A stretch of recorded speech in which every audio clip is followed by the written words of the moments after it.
Lik. Ini ini CS saya dulu ya pas jualan di sini. Dulu saya jualan di sini jualan apa Jajal? Ingat nggak? Udah, terus apa lagi? Ayam kemangi. Lumayan banyak dulu. Laku nggak dulu gudegnya? Enak nggak? Ya udah, dicus dulu, ada yang jualan dulu itu. Cus. Para Lilike, hari ini si Sapi nggak masak-masak ya.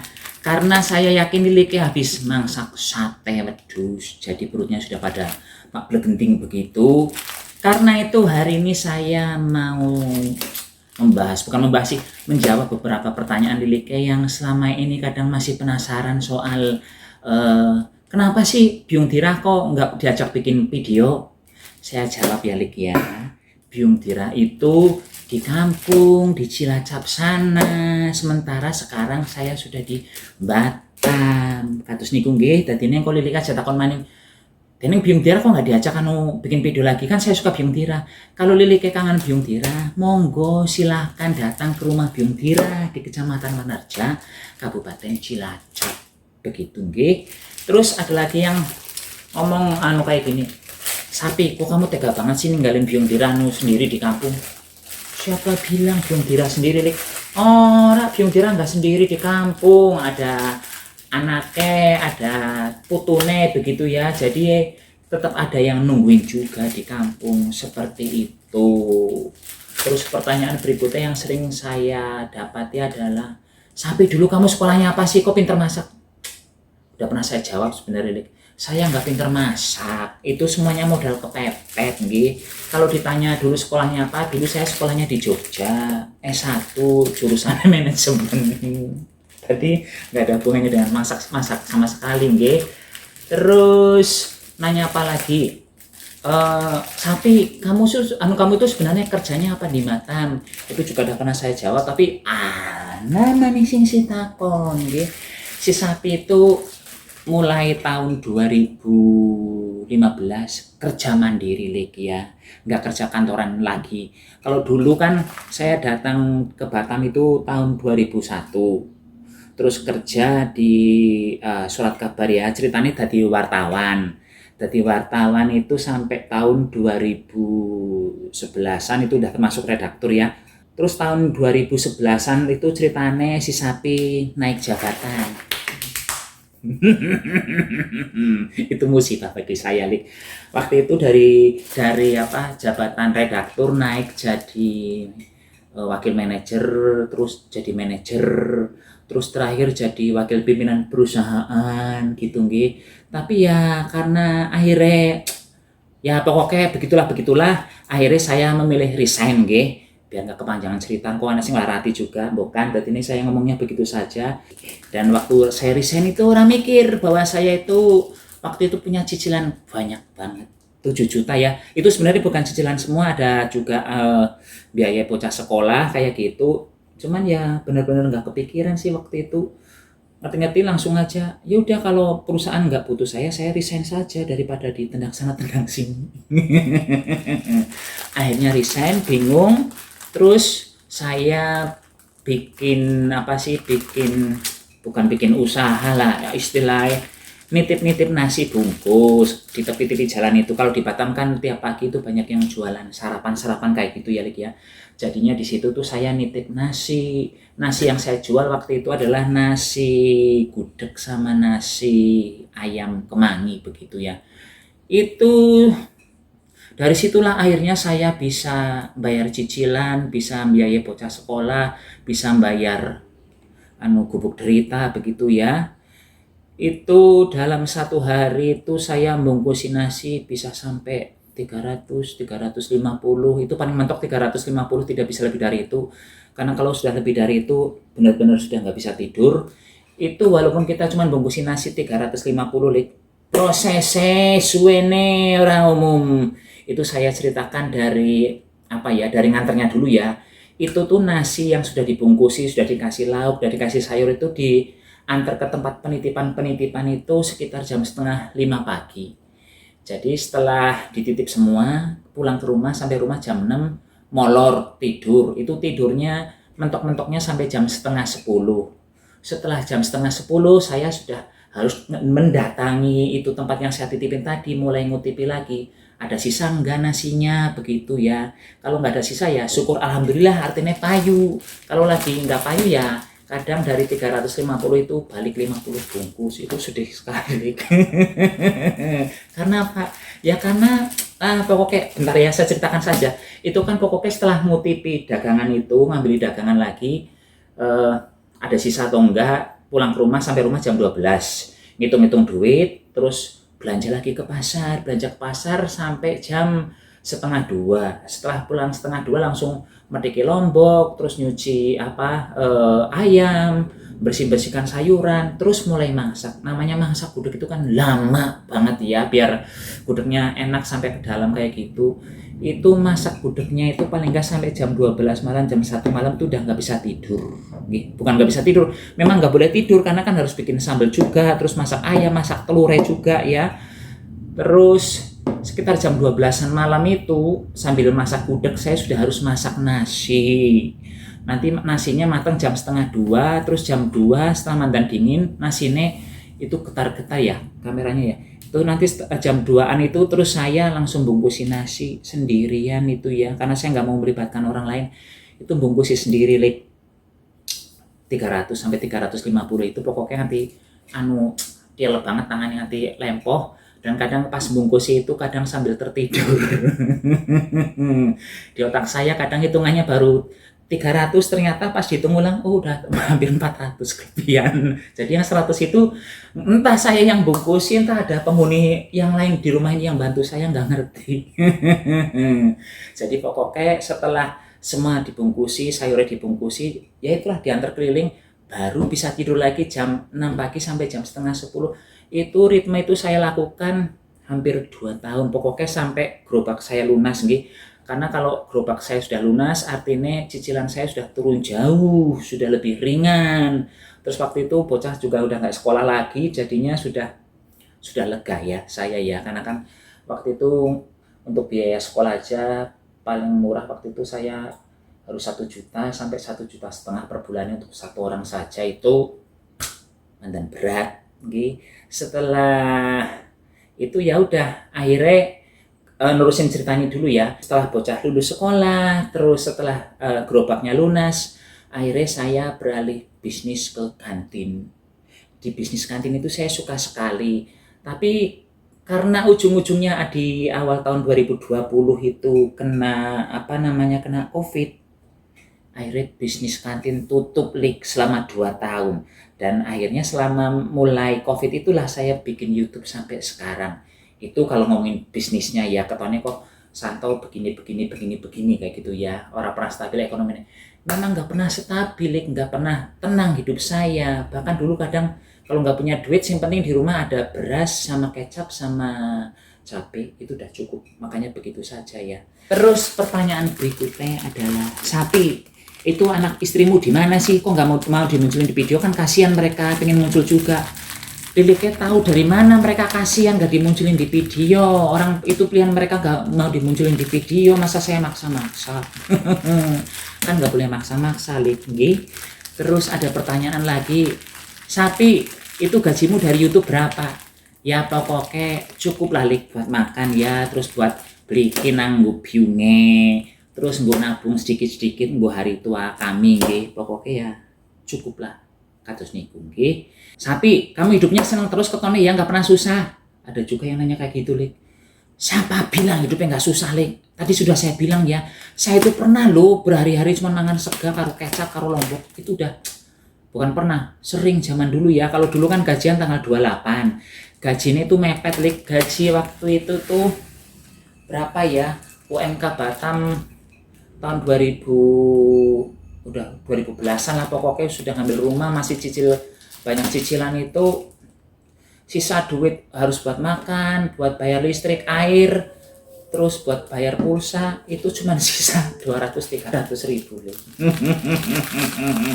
Satu bulan harus cukup dengan duit segitu. Itu gimana caranya jajal? Ya ujung-ujungnya pokoknya di rumah sudah ada beras, terus paling mentok-mentoknya beli telur kayak gitu ya, terus kangkung, bayam, ya udah tempe, tahu. Itu kalau beli telur itu udah mandan agak gaya sedikit ya, karena kan ya mantan mahal bagaimanapun juga telur itu dibandingkan tempe. Jadi ini ya kalau orang bilang sapi kok hidup enak terus, enggak Lik, cuman saya nggak mau cerita sama orang-orang bahwa hidup saya susah. Orang nagunane juga Lik kalau saya cerita urip-uripe susah, karena orang lain juga nggak akan membantu dalam arti oke, saya punya duit ini buat Santo, kamu duitnya duit saya buat kamu untuk supaya kamu hidupnya wajar. Nggak akan, paling orang cuma bilang, aduh kasihan ya kamu nggak punya duit. Udah gitu aja, tetap saja perut saya lapar. Jadi nggak usah diceritakan kalau hidup kita susah ya. Kalau kita senang bolehlah berbagi kebahagiaan dengan orang lain, tapi kalau kita susah itu prinsip saya cukup diri sendiri yang menikmatinya begitu Lik. Kadang ya Lik ya, pas kita nggak punya duit, pas pengangguran, pas ketone memelas sekali begitu keadaannya, di saat itulah kadang-kadang kita bisa menilai arti pertemanan ya Lik ya. Ini bukan saya mau cerita saya ditolak utang sama batirnya, enggak. Saya cuma cerita gara-gara saya pengangguran mungkin kelihatan sangat nista hina dina Mariana begitu. Ada beberapa teman bahkan bekas anak buah saya pas waktu itu saya jadi manajer di sebuah perusahaan itu, pas lihat saya mereka buang muka Lulik ya. Bahkan saya sampai pegang tangannya, saya tanya, kamu nggak ingat saya? Mereka diam aja itu. Bukan cuma satu orang, 2 orang berkelakuan begitu. Tapi ya nggak apa-apa, langsa enggak, karena saya justru senang. Saya jadi ngerti, berarti mereka tuh dulu berteman dengan saya karena mungkin saya dulu ada jabatan, ada duit. Begitu saya bukan siapa-siapa, akhirnya saya nggak minder, cuman setipis itu ya pertemanan kalian dengan saya gitu. Jadi kalau Lilike berpikir, si Sapi itu karena mau utang sama temennya itu jadinya temennya nggak mau ngasih karena kan temennya nggak punya jaminan si Sapi bisa mengembalikan duitnya. Tidak. Seumur-umur saya tidak pernah kepikiran utang hanya karena untuk urusan makan Lik. Selama masih mau bekerja, selama di Batam ini ya, maksudnya di Batam itu cari duit sebenarnya nggak terlalu susah asal kita mau bergerak saja pasti ada duit. Itulah kadang kita itu jangan mempersulit diri sendiri, harus cari kerja. Enggak, cobalah membuka usaha, membuka pikiran, kumpul-kumpul dengan para pedagang, pasti nanti kita jadi pedagang ya. Kalau kita kumpulannya dengan orang-orang kantoran, pasti pola pikir kita ya, kalau nggak kerja di sini harus cari kerja lagi. Itulah pola pikiran perkantoran. Kalau pola pikirnya pedagang, ya karena kan saya sudah pernah merasakan kumpul-kumpul dengan para pedagang itu ya. Di sana itu ada yang kosong belum jualan gudeg, coba dititip di sana saja. Jadi ada rasa jiwa optimis yang tinggi. Kembali ngomongin cerita nasi yang saya titip itu ya Lik ya. Dulu itu nasi yang saya titip itu harga jualnya adalah 7.000, tapi yang dari saya itu nanti yang untuk kembali untuk saya maksudnya itu cuman 6.000 perak. Dan dari jualan nasi itu satu hari kadang saya ya bisa untung ratusan ribu Lik. Tapi yang pancen tobat aduh biyung, bener-bener tobat. Pertama, tidur saya sangat kurang. Kedua, betul-betul kondisi badan saya sudah nggak sanggup lah, udah ampun DJ itu. Contohnya begini ampun DJ-nya itu ya, buka minuman kaleng, apa itu namanya, Coca-Cola, Sprite yang kalengan itu ya. Ini kukunya itu sudah lemir, jadinya kalau buat buka kayak gitu langsung sobek. Jadinya walaupun itu bisnis yang menjanjikan, itu nggak bisa lama-lama. Kalau lama-lama bisnis begitu, saya cepat buanan cepat tua gitu. Saya nggak mau begitu orang bebengang salik, tapi saya juga harus tetap bekerja keras ya, nggak mau santai-santai juga. Terus sebenarnya masih ada satu bisnis yang saya jalani sebelum menjalankan bisnis kantin itu ya. Jadi setelah nasi bungkus itu tadi saya ngomongnya langsung ke kantin. Sebenarnya ada satu usaha yang saya lewati, yaitu saya pernah buka warung nasi juga. Itu berpartner dengan saudara, orang yang sudah saya anggap saudara. Itu jalannya nggak lama, cuman beberapa bulan saja. Karena pokoknya nggak tahu kenapa, mungkin kalau saya sih nggak terlalu percaya mistis, tapi si partner saya ini, pokoknya kalau ngomong soal perdukunan itu dia paling seneng banget soal dukun yang begini begitu. Jadi saya memang lihat sendiri sih, tapi ya mau dibilang percaya ya percaya, enggak ya sebenarnya mantan ragu apa itu bener.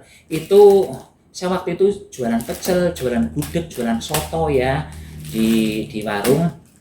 Itu pecelnya itu daun-daunannya baru selesai direbus masih panas, tapi pas diangkat gitu ada orang beli, sayur-sayurannya sudah pada meler-meler kayak kena ingus gitu, Lik. Meler-meler banyak banget. Nasi masih panas sudah basi. Ya, saya sih nggak mau menyimpulkan apa-apa, pokoknya kesimpulannya ya mungkin rezeki saya bukan di situ ya. Jadi ini ya saya langsung beralih ke kantin itu, dan di kantin itu saya paling bahagia. Kenapa? Karena saya kumpul dengan anak-anak kecil, saya senang banget dengan mereka. Ngobrol ketebus dengan mereka tuh nyambung saja ya. Tapi ya karena ada mas Covid itu akhirnya terpaksa kantinnya berhenti. Tapi ya syukur Gusti Allah akhirnya memberikan rezeki yang lebih baik lagi dengan saya masuk ke dunia per-YouTuban, walaupun sudah telat ya. Seusia saya kudune sudah nggak main YouTuban yang model alay-alay begitu, tapi ya bagaimana lagi, namanya tuntutan mencari duit daripada nganggur. Tapi aslinya saya memang begini, Rik, lambene mandan cowak ya. Kalau dulu-dulu pas di awal video kan kesannya saya sopan, baik, halus gitu ya. Ya banyak yang muji Santo sopan sekali, baik hati. Ya itu sisi lain saya, tapi aslinya saya ya begini. Mandan Belgedes kadang makanya orang nggak percaya. Sapi bener sekolah S1 lulusannya. Iya, IP saya 3, loh, Lik. Lumayan, Lik. Tapi ilmunya nggak berguna di saat sekarang ya. Mungkin yang berguna cuman memanagenya saja, mengendalikan, mengatur keuangan saja yang saya mandan bagus. Tapi liane ilmu dari kuliahnya itu sama sekali nggak kepake. Coba kalau saya dulu kuliahnya di perhotelan atau di apa sih yang pokoknya bahasa asing, mungkin saya sudah udah pergi kemana-mana. Nggak di Batam lagi. Tapi ya nasib memang harus begitu deh. Terus apa maning pertanyaan yang sering ditanyakan Lili ya? Oh gini, itu kulkas di belakang harganya berapa? Itu rice cookernya kok jelek sekali masih dipakai? Itu pertanyaan-pertanyaan begitu bagi saya memang yang gak pernah ingin saya jawab ya, Lik ya. Kalau harga-harga barang yang ada di rumah saya ini kulkas second, bukan kulkas baru. Tenang saja ya. Terus kalau mesin cuci ini baru, itu microwave second. Apa mana ya? Pokoknya Lik ya, barang-barang di sini tuh banyak yang second. Barang second itu barang bekas, tapi saya memang mencari yang masih mandan bagus. Tapi kalau orang berpikir bahwa semua punya saya itu barangnya mahal-mahal, enggak. Kaos-kaos saya, celana-celana saya juga banyak yang second. Kalau dulu ya belinya yang baru-baru, tapi semenjak jadi pengangguran, Dik, mikir sekarang mau beli baju harga 200-300 ribu, eman-emannya mending beli second. Mungkin bagi orang kebanyakan amit-amit jabang bayi itu nanti bajunya bekas kadas kurang panu kayak gitu ya. Ya dicuci dulu, direndam pakai air panas. Itu prinsip saya begitu. Yang penting bajunya masih layak pakai ya, Lik ya. Daripada saya beli baju mahal terus nanti biung saya bajunya swag-swag kayak gitu kan ya. Malu saya yang jadi anaknya, nggih. Jadinya ya saya pilih baju second saja, kalau bisa beliin biungnya yang baru. Tapi sampai sekarang juga nggak kebeli-kebeli karena pas setelah lebaran view saya turun sampai sekarang nggak naik-naik mana kok, jelek. Ini video saya sekarang lagi hancur-hancuran, Link. Tapi yang mungkin rezekinya dari Gusti Allah masih begitu ya, jadinya ya nggak masalah, dinikmati saja. Jadi apalagi pertanyaannya ya yang sering Lili tanyakan. Review rumah. Enggak, saya nggak akan mau review rumah. Itu pesannya saya itu antara Lili nanti berpikir saya sombong, terus ada juga yang berpikir cuma mau membanding-bandingkan, kelasnya Sapi cuman begitu, model rumahnya jelek. Ya memang jelek, rumah saya nggak bagus ujare. Nggak bagus, enggak ujare semua YouTuber suki. Enggak kayak Le. Kayak wedus ya. Karena rata wedus ya. Terus apa maning? Pertanyaannya sudah banyak yang dijawab. Katanya udah itu aja sih. Nanyakan biungnya di mana, anak istrinya di mana, pendapatan YouTube-nya berapa, terus harga-harga barang berapa, harga barang saya memang nggak akan mau jawab ya. Yang jelas saya cuma bilang ini banyak barang-barang second, begitu saja. Terus apakah suatu saat pengen kerja lagi? Enggak. Kalau bisa sih saya pengen di dunia YouTube terus ya Lik ya. Mungkin suatu saat apabila harus balik ke kampung ya mungkin nanti di kampung pelihara ayam, pelihara bebek, wedus, sapi, kebo, pelihara ikan di Blumbangan begitu ya. Tapi kalau untuk bekerja lagi saya udah tua Lik. Mungkin saya kelihatan unyu-unyu sekarang ini ya. Kayak umur masih 17, 20 begitu ya. Aslinya saya umurnya berapa sekarang? Tahun 2022. Sekarang itu saya lahir tahun 77. Bisa dihitung piralik, pokoknya wis akeh. Tanggal 21 Agustus besok saya ulang tahun. Kalau Liliknya mau ngirim kado, mau ngirim muah-muah ke saya tunggu. Nggih. Udahlah gitu aja. Bisa panjang banget videonya ya. Nanti kalau kepanjangan nanti banyak yang ngiri dengan kegantengan saya. Ya pun, permisi dulu anaknya Biong Tira nyuwun pamit nggih. Salam blek-blek. Cus, walaupun enggak blek-blek hari ini. Nah.